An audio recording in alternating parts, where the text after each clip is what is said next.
If I wasn't tired, then I would talk with care. I will make my words eloquently cascade across the air. But my shoulders are heavy, hands are rugged, and mind is bare, so I hope it doesn't alarm you if I give you what's in here. Because I want to change a neighborhood that doesn't care about the greater good. Want to affect sisters my age to break their chained ankle and foot. Want black boys who look like me to be able to grace TV without the title R.I.P. or a jumpsuit and a jury. But folks, I'm tired. Because 16 days ago, bullets struck a 5-month-old on my best friend's street, so how could I stay inspired? The same street my goddaughter stays on, and last month, 4 kids under 15 were all shot in Cleveland. Man, I wish I was a liar. Wish I could see hope. Wish my homies cared about their souls. Wish these kids had dreams to chase just as far as their hearts could go. Wish revival sparked a peace in our hearts with a vibrant hope. But every time I try, the brothers who need it tell me to go. But I won't quit until they stop. Till my age range, demographic, and my skin color realizes the purpose in life they got. Till dads come home and moms step up and kids change. This is a ministry my people need to see, because right now the cycle won't stop. Right now the gangs and guns and drugs are running like circus tops. Right now the hate and pain and shame is chaining with rusted locks. I know it's the system, but we won't change because nobody stops. How can we find peace when we're cool with the pain we got? How can black lives matter if black lives don't matter to black lives, and our brothers have black eyes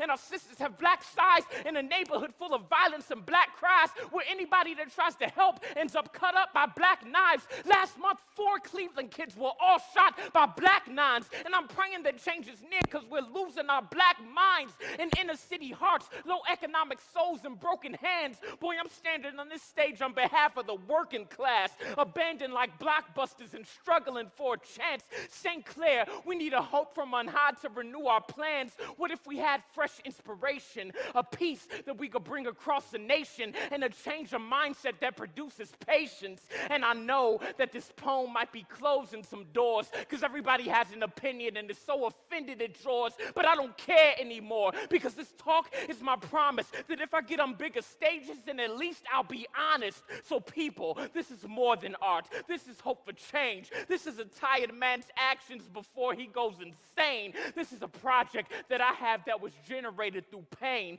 This is a talk that somebody from Cleveland's east side has to say.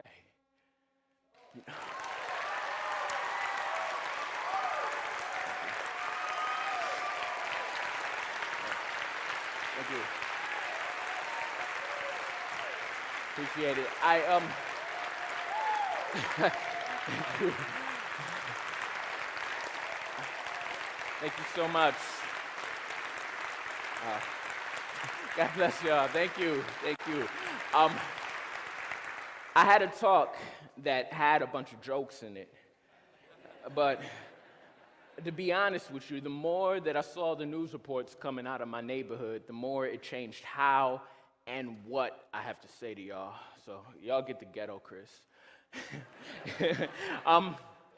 Truth is, I don't do art without trying to change people's minds.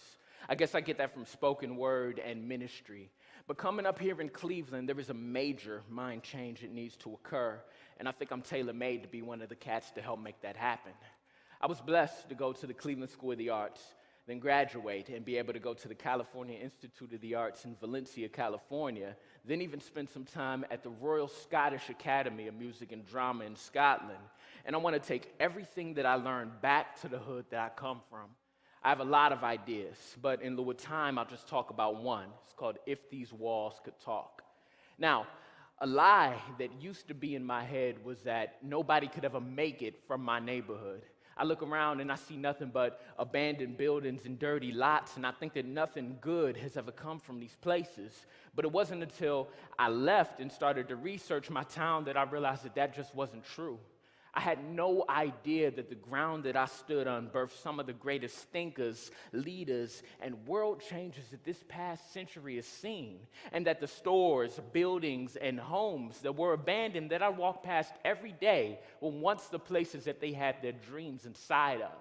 So I thought, what if this current identity of abandonment came face to face with this legacy of greatness for everybody in my neighborhood to see? That's what If These Walls Could Talk is. I'm finding a row of abandoned homes, and I'm closing down that street. I'm putting chairs in the middle of that street, facing that row of abandoned homes, and it's called If These Walls Could Talk, and that's exactly what those homes are gonna do. I'm gonna make those homes wake up and tell their stories of the neighborhood to the neighborhood. I got some friends who work in Marvel, Adult Swim, and Disney. And as we speak, people are making animated versions of that row of homes. And we're going to have them talk in an interactive documentary. Once we get outside, we're setting up screens and we're projecting those animated houses in front of those actual houses. And they're going to speak. So, why am I doing this? One, a lot of times when I would see faces that looked like mine and stories about my neighborhood, it would always be stories that were bad, but I wonder what it would do to these kids to see faces from their neighborhood that inspire them. Two, people are getting really used to poems and rallies, so sometimes it takes a creative, unique, and imaginative approach to hit people in a different way. And three, these houses, they give me an opportunity to talk about more than just history. What's their perspective on fatherlessness? What do they think about the state of the neighborhood now? Those homes could be my new way of delivering the messages that I speak in poems. They could have a perspective on the violence and the murders that occur like right in front of their street. I think the problems have always been the same, but I think that the tactics that we use in talking about these problems, those could be upgraded. I think that the allure of art, the approach of a poetic mind, and the creative solutions to community problems could begin to change the way that these kids think. And hopefully could throw a monkey wrench in the middle of this system that's made me sick for way too long. Thank you.